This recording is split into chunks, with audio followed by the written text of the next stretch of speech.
Hi மக்களே!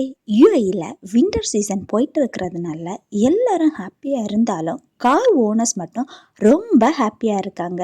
யுஏஇல காரை clean பண்ணாமல் டஸ்ட்டாக இருந்ததுன்னா ஃபைன் வருங்க. அதனாலே ஏர்லி மார்னிங்கே கார் ஓனர்ஸ் காரை க்ளீன் பண்ணி யூஸ் பண்ணுறது மாதிரி இருக்கும். பட் இப்போது வின்டர் போயிட்டு இருக்கிறதுனால பனித்துளிகள்லாம் கார் மேலே வந்து உட்காந்து காரை நீட்டாக க்ளீன் பண்ணி விட்டுருங்க.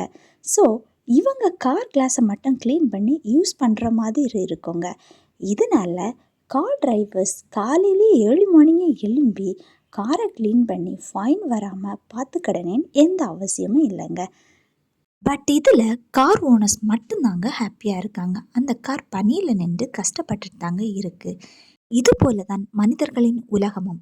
வலியவன் வலியவனாகவும் சிறியவன் சிறியவனாகவும் இருக்கணும். சிறியவன் வலியவனாக மாறிடக்கூடாது. மாறவும் விட மாட்டாங்க. சில்லட்ஸ்.